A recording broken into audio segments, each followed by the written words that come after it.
Bom, hoje nós estamos no último domingo de uma série que nós demos o nome de Nadando contra a Maré, o cristão diante da cultura. Ou então, como viver de maneira cristã no mundo como o nosso. Um mundo cada vez mais complicado. E eu não vou ficar nessa introdução falando quanto o mundo é complicado, porque se você vive nesse mundo, você tem notado como cada vez mais é difícil levar a vida. Não apenas pelo fato de nós estarmos vivendo numa crise na economia, mas porque nós temos crises em todas as áreas possíveis e imagináveis. Não há nenhum aspecto da nossa cultura e dos nossos relacionamentos que não estejam passando por profundas crises ou por profundos desafios. E aí, então, cristãos, em tese, são chamados para viver no meio dessa coisa toda com alguns princípios que estão lá na Bíblia, que a própria cultura em que nós estamos inseridos diz que é algo ultrapassado, que é algo que já não vale mais, que é algo que não tem nada a ver com o nosso tempo. E aí, para ajudar, muitos que dizem cristãos deturpam a Bíblia e vivem de uma forma que envergonham outros cristãos. E aí então, a gente começa a entrar numa bagunça generalizada. Hoje, nós vamos falar sobre um texto, mas antes de falar sobre esse texto, eu preciso falar um pouco da história que acontece antes dele, para a gente entender o texto que a gente vai ler, pensando nesse tema. E a cultura, toda a cultura, um dia dobrará os seus joelhos. E daqui a pouco nós vamos falar especificamente sobre isso. Mas, antes, eu quero falar de um texto que é relativamente conhecido. Mas eu preciso explicar alguma coisa antes. Muitos aqui já assistiram os 10 Mandamentos, eu já falei sobre isso. Alguns estão assistindo. Está passando na Record ainda ou não está? Está passando os 10. Então tem muita gente assistindo na Record lá, os 10 Mandamentos, que basicamente é a história do povo de Israel que estava cativo lá no Egito, isso há muitos anos, e aí eles clamavam a Deus, dizendo: Deus, liberta a gente, Deus, liberta a gente. Aí Deus resolveu ter compaixão do povo dele, e depois de séculos de escravidão, enviou um cara chamado Moisés para libertar o povo, dizendo: nossa, vai lá, vai libertar o povo. Aí Deus mandou umas pragas lá no Egito, e o coração do faraó tinha hora que amolecia, tinha hora que endurecia. Bom, depois de uma grande luta, o faraó disse: não, pode o povo de Israel ir embora. Aí o povo de Israel sai do Egito e vai em direção a Canaã, que era chamada de Terra Prometida. Era quase que para o povo de Deus um paraíso na terra. E para chegar lá, eles tinham que passar pelo deserto. Então começa a caminhada no deserto, e aí eles começam a passar um monte de perrengue no deserto, eles têm sede, Deus faz brotar a água da pedra, eles têm fome e aparece um maná, que é como se fosse uma mistura, um pão que aparecia logo de manhã e que eles colhiam na relva. Bom, e por aí vai. O povo teimoso, o povo ruim, um povo cheio de pecado, um povo que não estava lá muito interessado em Deus, eles queriam mais o que Deus podia dar do que Deus em si mesmo.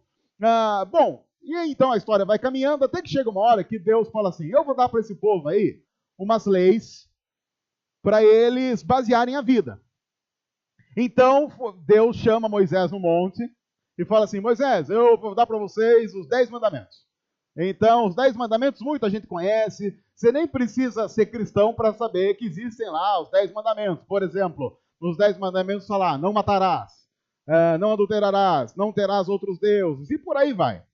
Então Deus deu isso para Moisés. Aí Moisés chega para o povo e fala assim: olha, a gente tem aí que viver de um jeito agradável. No entanto, há um contexto por trás disso interessante. O povo de Deus, chegou um momento em que ele notou o seguinte: o povo de Deus, eles notaram assim: Deus é muito santo. E Deus não gosta de pecado. E Deus falou que onde tiver pecado, ele vai ali dar um jeito de eliminar o pecado. E nós, o povo pensando, somos muito pecador. Muito. Só que, de repente, Deus aparece aqui no meio do nosso povo. Porque o povo estava lá no deserto, e aí Deus aparecia através era uma manifestação de trovões, relâmpagos, vento, tempestade. E aí o povo notou que Deus, de vez em quando, inventava de aparecer lá. Então acontece que, mesmo no meio dessa manifestação gloriosa de Deus, o povo chegou para Moisés, logo depois desse caso aí dos 10 mandamentos, o povo chegou para Moisés e falou assim: Moisés, a gente queria dizer uma coisa. A gente queria pedir que você falasse para Deus não aparecer mais aqui. Como assim? Não, é isso mesmo. Porque assim, ó, você conhece a gente, né, Moisés? A gente não é lá muito fácil. Não somos lá as melhores pessoas do mundo e por aí vai. Então a gente queria pedir que assim, ó, Deus não fala com você? Deus fala com você. Então, tudo que Deus tiver que falar com a gente, o que a gente pensou? Deus fala com você e você passa para a gente. Aí a gente não corre o risco de Deus aparecer aqui e fulminar a gente e de ficar muito bravo com a gente. Então, olha a ideia que o povo de Deus teve. Uma ideia muito interessante. A gente quer ser o povo de Deus. A gente só não quer Deus no meio da gente. Porque Deus no meio da gente vai complicar a gente. Porque Deus no meio da gente, a gente vai ter que evitar de fazer um monte de coisa que a gente gosta, mas sabe que ele não gosta. Então, a gente basicamente quer fazer a seguinte proposta, Moisés. Deus cuida de nós enquanto a gente cuida da nossa vida. Quer dizer, é o melhor dos mundos. Você garante que Deus está protegendo você enquanto você faz o que você quer. Basicamente, essa era a proposta. Aí Moisés, mas vocês têm certeza que vocês querem isso? Não, é isso que a gente quer. Porque, claro, imagina, você tira Deus da história, Deus vai ficar longe lá falando com Moisés, você pode ficar aqui fazendo o que você quiser, e Moisés vai lá, ouve umas palavras bonitas de Deus e traz para o povo. Não tem como dar errado. O interessante é o contexto em que isso acontece. Porque o contexto em que isso acontece, para mim, tem a ver com a manifestação de como é a nossa cultura e o nosso jeito de viver hoje. Bom, antes de a gente então agora ir para o texto, porque o texto que a gente vai ler está nesse contexto que eu acabei de dizer, lembre-se, o povo de Deus pediu para Deus o quê? Mantenha a distância. Por quê? Porque a gente não vai parar de pecar. Porque a gente não quer parar de pecar. Não é nenhuma questão de conseguir ou não conseguir. A questão é que a gente não quer. Então, Moisés, você fala com Deus, traz o recado dele, e aí quando a gente precisar que Deus abençoe, a gente faz umas orações fortes, Deus abençoa e a gente vai vivendo. É quase que a teologização da sem-vergonhice. Mas foi isso que o povo de Deus fez. E o texto que a gente vai ler agora é o cerne de como o povo trabalhou isso e como o povo de Deus estava trabalhando isso no seu coração enquanto eles pensavam essas coisas. O texto está em Êxodo 32, no versículo 1 ao versículo 4. Moisés, nessa coisa de ouvir Deus, ele tinha que subir lá no monte. Então ele subia lá, aí Deus falava com ele. Mas teve esse caso que Moisés foi e nada de Moisés voltar. Aí o povo pensou assim, e agora? Que agora complicou. Porque quem fala com Deus é Moisés. Moisés foi falar com Deus e nada do homem voltar. E já estava demorando uns bons dias aí para ele voltar. O povo olhava lá para o monte, nada de Moisés nem aparecer lá no fim. Passou um dia, passou 2 dias. A Bíblia diz que passaram várias semanas e eles viam que Deus estava lá se manifestando no monte, mas nada de Moisés voltar. O que eles pensaram? Moisés não aguentou o tranco e morreu. Moisés devia estar com algum pecado oculto, porque sabe como é que é? Moisés é gente da gente. Ele deve ter ido lá, morreu, e aí o pessoal pensa assim, e agora? Porque no nosso coração está o pensamento do quê? Deus não fica no nosso meio. Quem que vai lá agora para falar assim, ei Deus, tudo beleza? Vamos embora? Aí eu não vou, eu também não vou.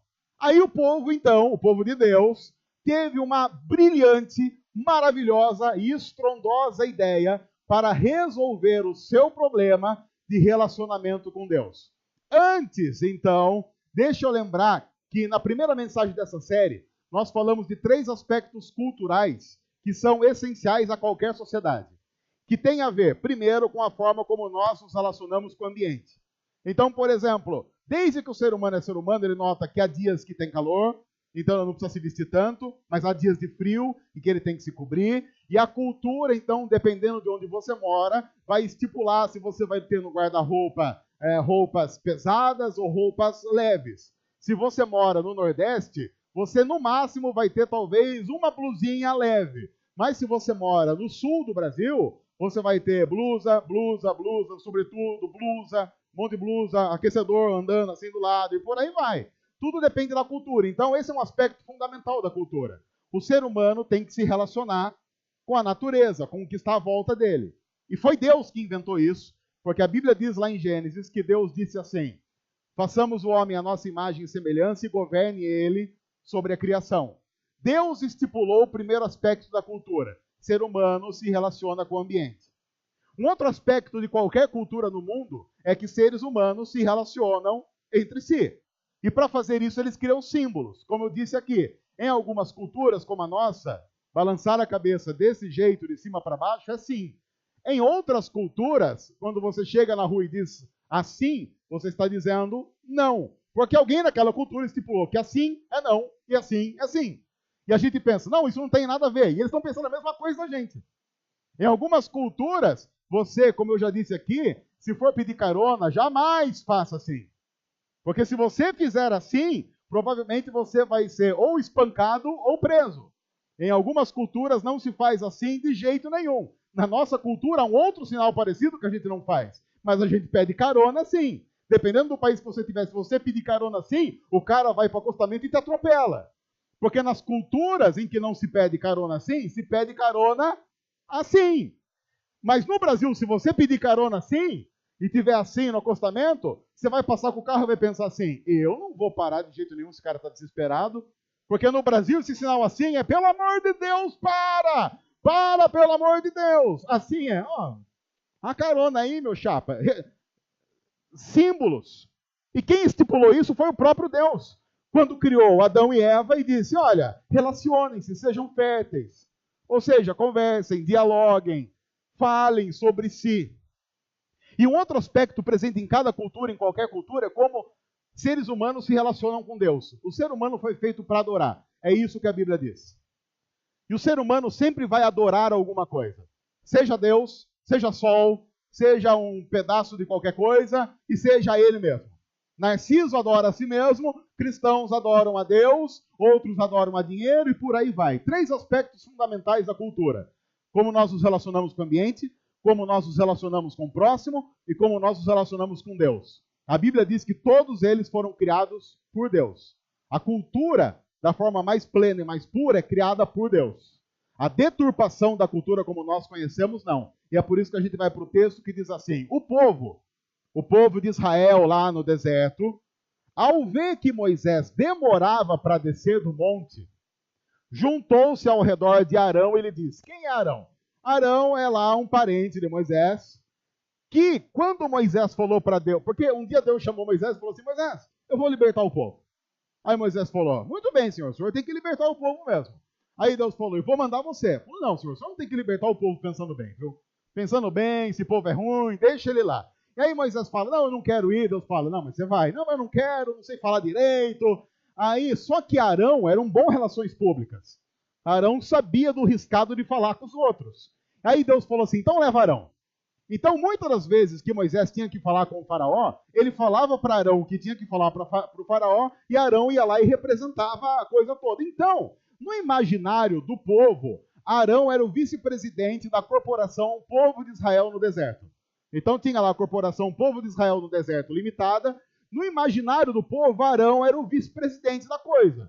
Quando eles notaram que Moisés, acho que foi, eles olharam então e vamos conversar com Arão, porque Arão precisa resolver o nosso problema. Aí então, o que eles disseram para Arão? Venha e faça para nós deuses que nos conduzam.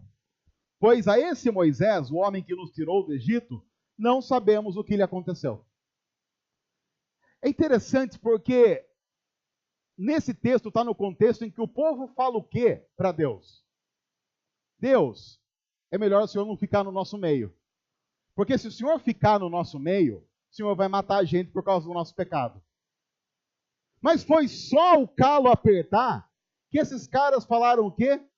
Vamos nós fazer para nós mesmos deuses que estejam no nosso meio. Esse é um aspecto da cultura, um aspecto pecaminoso da cultura fantástico. Porque vamos falar a verdade, Deus no nosso meio não interessa. Deus no nosso meio não interessa porque a gente quer matar o outro antes da gente matar o outro. Quer ver só? Quantas vezes você já pensou em matar alguém? Aí você leva uma fechada no trânsito, por exemplo. Você leva uma fechada no trânsito, o que você pensa? Senhor, abençoa esse querido que estava dirigindo esse carro de maneira louca, guarda-o até a casa dele, que ele não mate ninguém, que ele chegue em paz, segurança, acalme o coração. Outra vez você pensa, eu sei por que ele me fechou. Ele deve estar com alguém da família muito doente, e deve estar correndo para salvar alguém da família.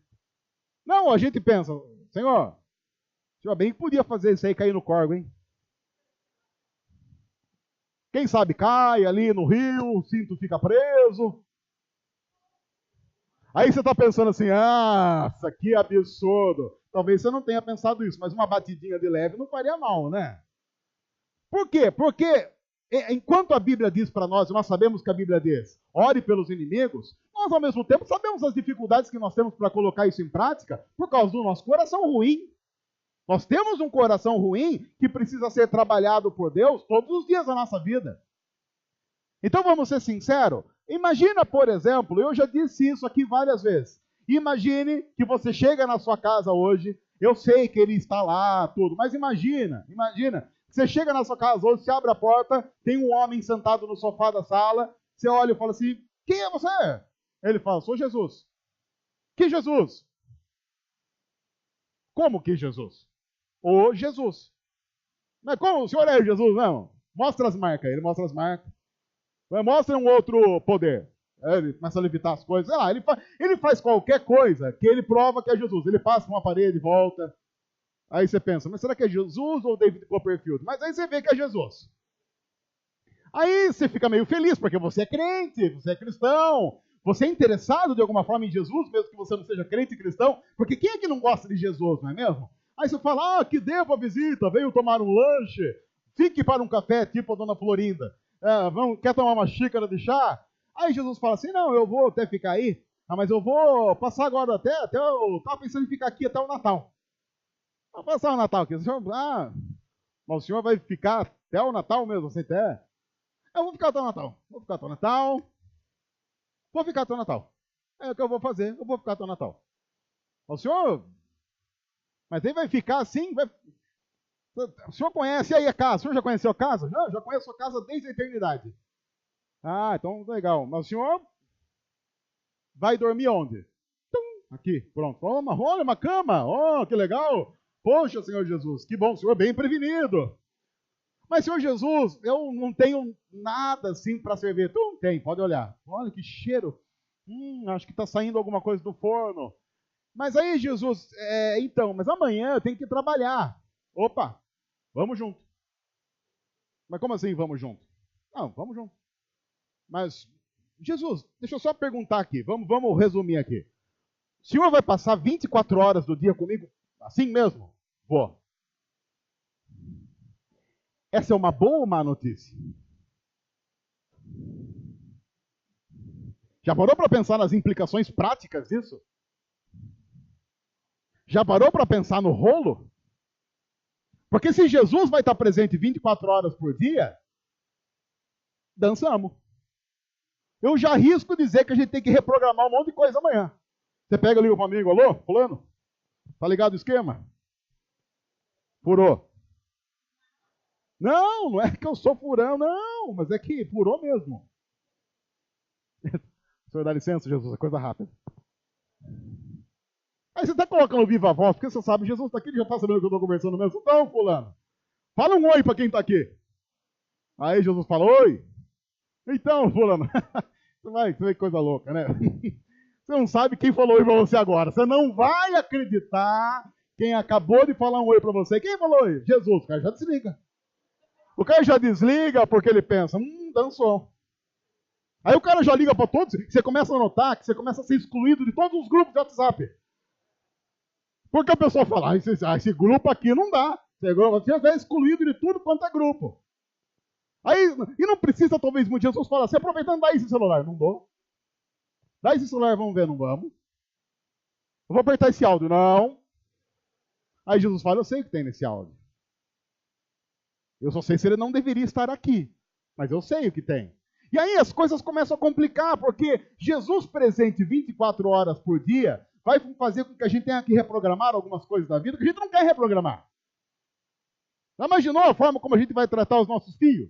Também já vai demorar também. Você vai ter que mostrar uma calma que você não tem. Aquela hora do dia que você esgana o moleque, você não vai poder esganar.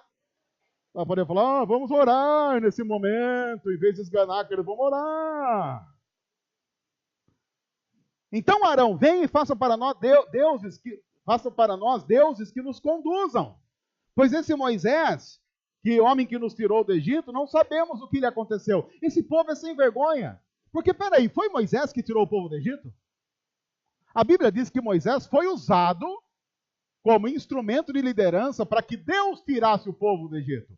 Mas como o povo está querendo tirar Deus da jogada e colocar a sua projeção de Deus no lugar, ele nem está dizendo, Deus nos tirou do Egito, mas olha, a gente não está muito mais interessado nesse Deus, não. Então, Arão, faz você para nós alguma coisa que entre no lugar de Deus. Isso é interessante porque o povo está dizendo, Deus não nos interessa. Mas como o ser humano foi feito e culturalmente está estipulado que ele precisa adorar alguma coisa, ele coloca alguma coisa no lugar de Deus. Isso é importante para mostrar como a nossa cultura está. Tiramos Deus da cultura, mas é inevitável viver com algum tipo de ídolo. E quais são os grandes ídolos que a nossa cultura colocou no lugar de Deus? Pense, um dos grandes ídolos que a nossa cultura colocou no lugar de Deus: dinheiro. Porque a Bíblia diz o seguinte: quem é o único capaz de dar ao ser humano felicidade plena? Deus. Nós vivemos agora numa cultura que tem ensinado para a gente que quem é que traz felicidade? Dinheiro traz felicidade. A Bíblia diz que nós devemos dar o nosso tempo e viver o tempo para Deus. E nós somos numa cultura que diz que tempo é dinheiro. Então veja, o que nós fizemos? Deus não interessa a sua presença. Mas nós precisamos colocar alguma coisa nesse lugar de Deus, porque esse lugar não fica vazio na cultura. Toda cultura adora alguma coisa. Então muitas pessoas colocaram o dinheiro. E vivem para o dinheiro, e adoram dinheiro, matam pelo dinheiro, e fazem tudo pelo dinheiro. Outras culturas, ou talvez a nossa cultura mesmo, vai fazer isso com sexo. Qual é a fonte do prazer inesgotável segundo a Bíblia? Deus. Deus é amor e todo ser humano tem o desejo de amar e ser amado. Como nós tiramos Deus da jogada, a gente precisa colocar alguma coisa no lugar, porque aquele que nos ama de maneira incondicional, nós tiramos da jogada. Então a gente se vende pelo sexo. É a necessidade e o desejo de ser querido, desejado, amado, ter um pouco de prazer, segundos de prazer que compensem a angústia de uma vida toda, sem o que pode dar significado para a gente. A cultura faz isso. Fama, o narcisismo, o individualismo, tudo isso porque nós tiramos Deus da história. E a nossa cultura cada vez mais pagará um preço mais alto do que já tem pago, porque tirou Deus da jogada. E aí então respondeu-lhe Arão, veja como os aspectos culturais agora vão trabalhando na formação do pecado. Porque Arão, pelo jeito, era chegado nos Paranauê de fazer como é que chama os? Ele era assim, um ourives e um escultor, um artesão. Trabalhava ali perto da rodoviária, ali fazia lá os Paranauê dele.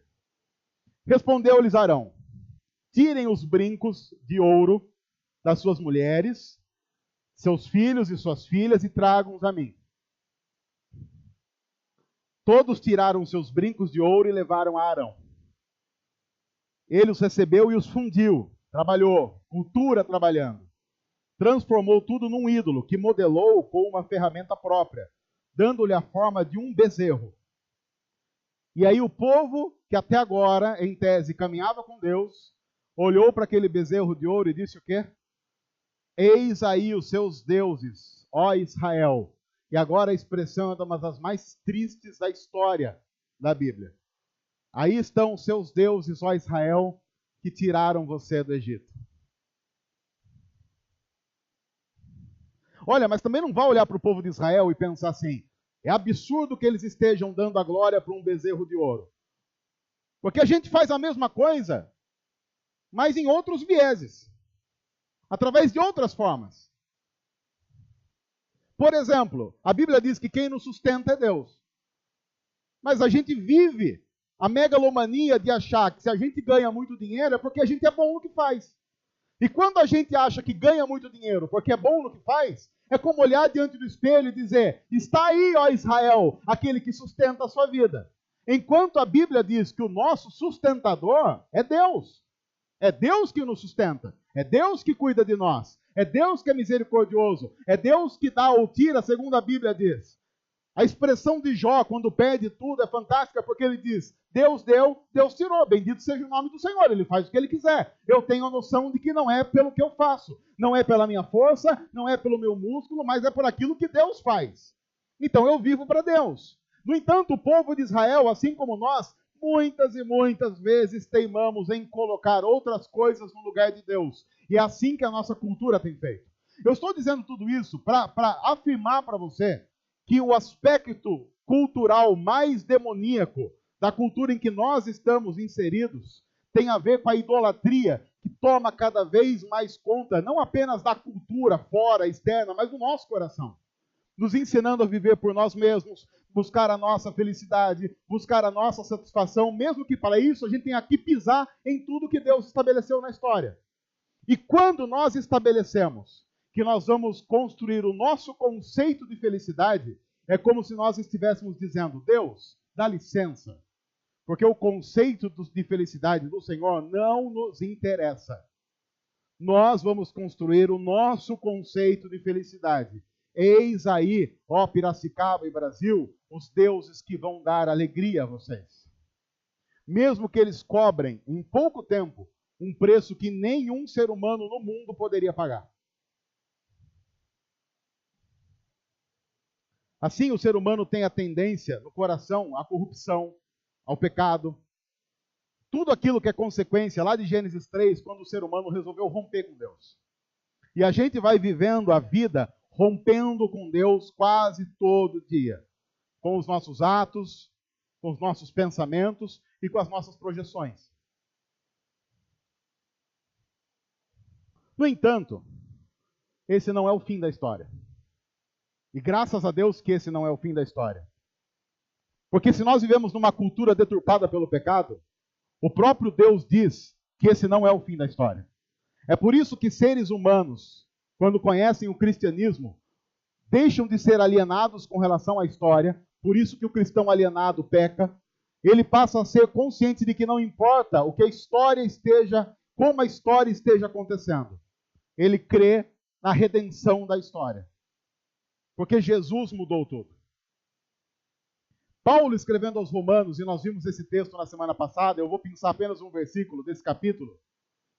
Romanos 14, versículo 11, diz assim, Paulo escrevendo aos Romanos, que vivem numa cultura deturpada. Por que está escrito? E Paulo vai fazer uma citação lá do profeta Isaías. E Paulo diz assim, as pessoas vivendo numa cultura que perseguia cristãos, totalmente anticristã e contrária ao que Deus estabeleceu na palavra. Porque está escrito, por mim mesmo jurei. Quem jurou? Deus. Veja, Paulo está dizendo, eu vou falar para vocês algo que Deus jurou por ele mesmo. Então, a parte do princípio que se Deus jurou algo por ele mesmo, é porque aquilo é bem sério. E o que Deus jurou? Diante de mim, Deus dizendo, diante de mim, chegará o dia que todo joelho se dobrará e toda língua confessará que eu sou Deus. E a história, quer a gente queira, quer a gente não queira, caminha para esse momento. Por isso que nós cristãos somos chamados a viver, mesmo no mundo tão mal, de maneira diferente. Porque nós sabemos e cremos que quem controla tudo ainda é Deus. Deus não perdeu o controle de absolutamente nada. Porque mesmo quando o povo de Israel diz, vamos fazer um bezerro de ouro, não significa nem de longe que Deus saiu da jogada. Porque quando você vai lendo o livro de Êxodo e lê os capítulos seguintes, Deus aparece e intervém na história daquele povo quando ele bem quer. Porque lembra que o povo disse, Deus não apareça no nosso meio. Deus, você acha que Deus disse, então não vou mais. Então, realmente, se o povo não quer, Deus entrou em depressão, foi tomar um remédio e tentou esquecer. Não! Deus simplesmente manifesta para o povo dele, vocês não vão conseguir viver sem mim. Deus tem o controle da história. Deus tem o controle de todas as coisas. Não há nada que esteja saindo do controle de Deus, mesmo aquilo que aparentemente a gente está estragando. Porque haverá um dia em que a história será redimida por completo, a partir da cruz, onde Jesus pagou o preço dos nossos pecados com a sua morte, onde Jesus resgata a sua igreja e começa a construir uma nova história a partir da igreja, dizendo para os seus filhos, vivam de maneira adequada nesse mundo, como aqueles que estão com o modo de viver agora, mostrando como será o reino que ainda há de vir. Por que nós cristãos precisamos valorizar algumas coisas que a nossa cultura não valoriza? Porque a nossa cultura cospe em Deus. E nós somos aqueles que querem viver nessa cultura glorificando a Deus. Essa é basicamente a única diferença. A única diferença. Se alguém chega para mim e diz, mas Marquito, qual é a diferença de quem está imerso na cultura pecaminosa e quem não está? Quem está imerso na cultura pecaminosa não vê problema em cuspir em Deus. E o cristão, ele quer viver para a glória de Deus. Só isso. E a partir disso é que nós tomamos as nossas decisões. Só isso. Só que é uma decisão que muda tudo, absolutamente tudo na vida. Há um outro texto, e eu quero encerrar com ele, em Apocalipse 5. E Apocalipse, para mim, não tem a ver. E tem muita gente que diz assim, Apocalipse fala do fim do mundo. Não, Apocalipse fala do mundo como deveria ser e Deus está reconstruindo. Fala do mundo como virá a ser. A reconstrução e regeneração completa e definitiva de todas as coisas. Apocalipse 5, a partir do versículo 6, diz assim, então eu vi um cordeiro, João falando de uma visão. Eu vi um cordeiro que parecia ter estado morto, de pé no centro do trono, cercado por 4 seres viventes e pelos anciãos. Ele tinha 7 chifres e 7 olhos, que são os 7 espíritos de Deus enviados a toda a terra. Ele se aproximou e recebeu o livro da mão direita daquele que estava sentado no trono.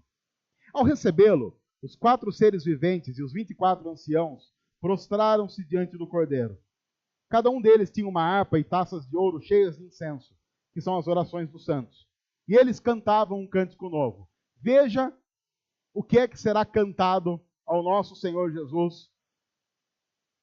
E eu acho que nós vamos cantar isso juntos. Tu és digno de receber o livro e de abrir os seus selos, pois foste morto, e com teu sangue compraste para Deus homens e mulheres de toda tribo, língua, povo e nação. Os seres viventes estão cantando para Jesus. O Senhor comprou com o teu sangue todas as culturas da terra. E o Senhor colocou gente em todas as culturas da terra para ensinar a todas as culturas da terra a cultura do teu reino. E a esperança é que agora esses escolhidos e comprados pelo sangue de Jesus vivam de maneira digna dentro dessa cultura. Porque olha como o texto termina. E o Senhor os constituiu, eu, você, reino e sacerdotes para o nosso Deus, e eles reinarão sobre a terra. É que às vezes a nossa visão de Jesus e da coisa como vai acontecer é meio diferente. A gente pensa assim numa amnésia. Eu já vi gente dizendo assim, não, quando chegar no céu a gente não vai lembrar de nada. Se não vai lembrar de nada vai ser complicado, né? Aparece um, sei lá, tô chutando, tá? Parece lá alguém assim de barba, com um furo no pulso. Aí você olha e fala assim, e você quem é quem? Sou Jesus. Mas quem que é Jesus? Porque se você não vai lembrar de nada, você olha para Jesus e fala, pois não? Não tem muito sentido, né? Você vê a morte de Estevão, por exemplo. Estevão, a Bíblia diz que o primeiro mártir da história do cristianismo, ele estava sendo apedrejado, e enquanto ele morria, ele dizia assim, eu estou olhando para o céu e estou vendo quem? Estou vendo o próprio Jesus. Ele não está passando por um momento de amnésia, ele está dizendo, eu sei para onde eu estou indo aí. Eu fico imaginando que aquele que se diz cristão e vive aqui, fora de qualquer princípio que o reino estabelece, quando ele chegar no céu, ele não tem muito o que fazer. Porque imagina que você devotou a sua vida ao pecado. Você chega no céu, você vai fazer o quê? E aí, hein? Vamos que vamos. A gente chegou a um ponto em que se a gente descobrir que o céu só tem Jesus, uma grande parte dos crentes vai falar, então não sei não, hein?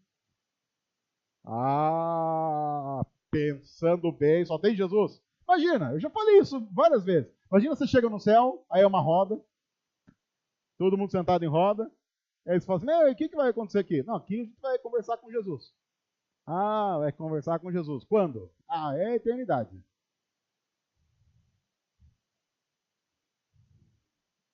Aí você já fica até com medo de alguém pegar um violão e puxar. Um dia frio, um bom lugar, você fala, não dá, ninguém merece um negócio desse.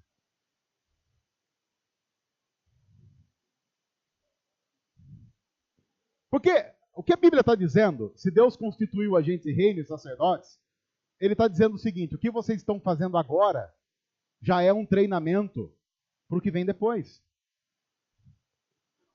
O estilo de vida de cristãos, numa cultura como essa, já é um treinamento, um vestibular para o nosso estilo de vida quando nós estivermos juntos para sempre diante do Cordeiro. E essa história da cultura tira-Deus nunca mais vai ser vinculada, porque a Bíblia diz nos últimos 2 capítulos de Apocalipse que Deus diz, eu viverei para sempre no meio de vocês, e eu serei o seu Deus para sempre.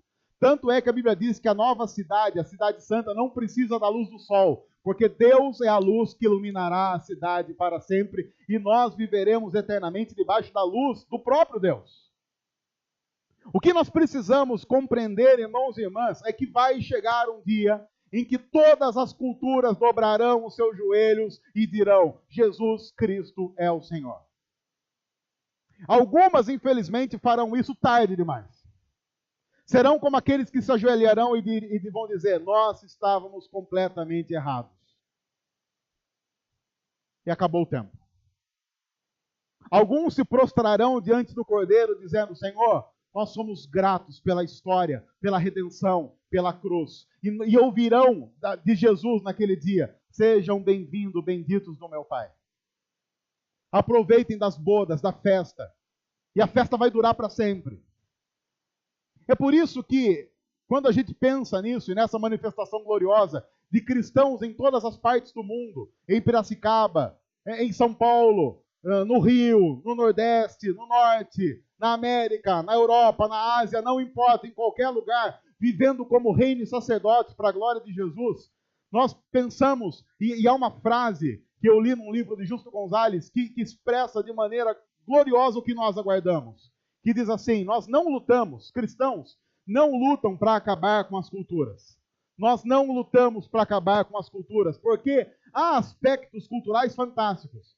Nós lutamos contra o pecado na cultura. Agora pense nos aspectos maravilhosos da cultura. No Brasil, por exemplo, aqui em Piracicaba a gente tem pamonha. E eu quero confessar aqui para vocês de Piracicaba, eu tenho ido para alguns lugares desse Brasil, e vocês sabiam, olha que absurdo, tem gente que fala que a melhor pamonha não é daqui. Eu quero aqui lançar um movimento, hashtag pamonha é de Piracicaba. O que é isso? Eu sei que isso vai gerar alguns comentários, alguns e-mails, e depois eu vou dar o endereço de e-mail aí do Nando para o pessoal mandar. Falam que, na verdade, a melhor pamonha é de Goiás. Mas o quê? Goiás tem pequi. Pamonha é só aqui. É isso? O que é isso, Brasil? Mas pense, na cultura, há aspectos da cultura que são fantásticos. Eu vou meter a comida, porque comida todo mundo gosta, né? Sei lá, fora os magros. A gente está aqui, a gente come as comidas aqui, caldo de cana com garapa, que a pessoa, se ela não é preparada, não, pastel com, é que eu já estava tomando 2 litros. Mas o pastel com caldo de cana, que assim, a pessoa, se ela não é daqui, você imagina, a gente tem que falar, vai devagar. Uma vez a gente estava aqui com um grupo de americanos, acho que de 15 americanos que vieram visitar a igreja, e aí terminou aqui o encontro, e aí o pessoal falou assim, onde a gente leva aí? Eu falei assim, o que a gente podia fazer aqui é comer um pastel com garapa. Aí o líder deles, que é um brasileiro, eu falei assim, se eu levar esse bando de americano para tomar garapa, vai dar rolo, tá, né? Aí falei, então vamos conhecer a sua cidade, passeamos lá, aí compraram os brigadeiros e foram embora felizes. Mas você vai, sei lá, pro sul do Brasil, e tem umas coisas no sul do Brasil para comer que eu vou dizer também que é uma festa. Tem lá pinhão, para quem gosta. Eu sei que tem gente que não gosta de pinhão, mas eu fui pro sul um tempo atrás e comi arroz com pinhão. Uma coisa maravilhosa. É muito bom. Tem gente que não gosta. Você não gosta, tem outras coisas. Mas arroz com pinhão, muito bom. A diversidade de alimento é fantástica. Você vai mais pro sul, aí tem lá, sei lá, Santa Catarina. O que tem lá em Santa Catarina? Nós temos o Mirgon catarinense aqui. Carne. Quer dizer, já tá bom demais. Quer dizer, você vê, para quem não está vendo, o Mirgon falou assim, tipo, carne. Você não pode falar assim de carne. Você tem que falar carne? Carne? E precisa mais alguma coisa? Você vai pro Nordeste. Gente, no Nordeste, então, tem coisa. Tem um monte de fruta e suco que não acaba mais. Eu e minha esposa, uma vez, a gente foi lá para João Pessoa, a gente experimentou um negócio chamado sapoti. É uma fruta. Esse sapoti é um negócio bom demais. Aquilo é viciante. Devia ser proibido de vender no mercado. Aquilo vicia. Você come um, você fala, você já fica meio louco. Tem uns sucos. E tem as outras coisas assim que são mais desafiadoras. Tem uma buchada de bode. Buchada de bode, você tem que ter coragem. Você tem que ali orar, romper em fé. Tem um negócio lá também, tem uma outra coisa no Nordeste que é fantástico, acarajé. Não sei quantos aqui gostam de acarajé. Acarajé é bom demais. A única coisa é que a gente tem que comer morno. Porque se você come quente do jeito que eles falam, parece que um demônio tomou conta da sua língua. Aquilo queima, que eles colocam muita pimenta. Eu falo, eu quero um acarajé morno, com suco de cupuaçu, e por aí vai. Ou graviola, ou qualquer outra coisa boa que Deus colocou lá. Aí você vai por norte, é peixe que não acaba mais. No norte, você acordou, bocejou, eles colocam um peixe na sua boca. O que é isso? É isso, e por aí vai. Crentes não lutam para acabar com isso. Tem tanta coisa boa, tanto aspecto cultural bom, tem música.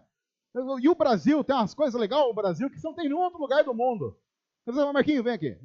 O brasileiro, ele se encontra, aí já chega e fala, vai guitarra, é nóis, hein? Aqui é nóis, hein? É nóis, vai Corinthians, e aqui, pá. E assim, e aí você pensa assim, esses caras já se conhecem. Não, às vezes faz meia hora. Porque no Brasil, você pode ver, você vai num churrasco, meia hora você já está abraçando. Olha, considero, viu? Considero. Meia hora você já fala pro cara, vai lá em casa. Vai lá em casa. E o cara vai. Quer dizer, o cara, ele fala, vai lá em casa, ele vai. E aí você fica, nós, aqui, olha, esse rapaz aqui, olha, gente boa, hein? Gente boa. Você não tem o nome, porque já faz meia hora, você já esqueceu. Mas você fala, isso aqui é gente boa, esse é dos meus. Não significa nada falar isso, mas o brasileiro é assim. E é uma coisa legal da nossa cultura, porque tem cultura que se você encostar na pessoa, você está invadindo a privacidade dela. Se você vai, sei lá, para os Estados Unidos, se você esbarra de leve assim, é sorry, porque sei lá, você pode ser processado, porque você encostou em alguém. E aí a gente mora no Brasil. Por exemplo, se eu fizesse isso que eu estou fazendo agora com uma pessoa num culto nos Estados Unidos, essa pessoa no final do culto me matava. Muito obrigado. Salva de palmas para o nosso irmão, que eu considero que aqui é nós. Passa lá em casa depois. Então a gente não luta para acabar com isso.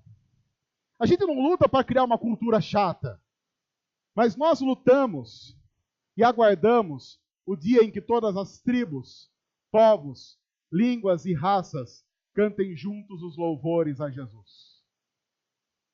E esse dia vai chegar. Pode ser ainda hoje, e o Maranata tem que voltar a fazer parte da nossa linguagem. Vem logo, Jesus. Pode ser amanhã.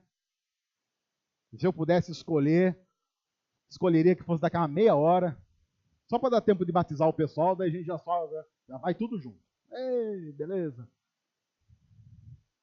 Só para ninguém reclamar que não foi batizado. Mas pode ser amanhã, ok? Pode ser daqui 100 anos. Não importa. Nós cristãos cremos que um dia toda a cultura dobrará os seus joelhos diante de Jesus. E toda a língua confessará que Ele é Senhor. No entanto, o desafio é para que a gente viva agora todos os princípios do reino, que não são visíveis plenamente, mas deveriam ser visíveis a partir da vida daqueles que se dizem cristãos e cristãs. Para que a nossa vida cada vez mais mostre menos de nós e mais de Cristo. Para que a gente viva para a glória de Jesus, para o louvor de Jesus, para a adoração de Jesus. Que Ele nos ajude e que Ele nos abençoe. Obrigado, Senhor, por Tua palavra. Nós pedimos que ela se torne vida em nossa vida e que ela controle as nossas ações e reações, mesmo no mundo mau em que nós temos vivido. Nós pedimos, Pai, que seja assim, para a glória do Senhor, até o dia em que toda a cultura dobrará os seus joelhos e toda a língua confessará a maior verdade de todas as verdades. Que o Senhor Jesus reina eternamente. No nome de Jesus nós oramos. Amém e amém.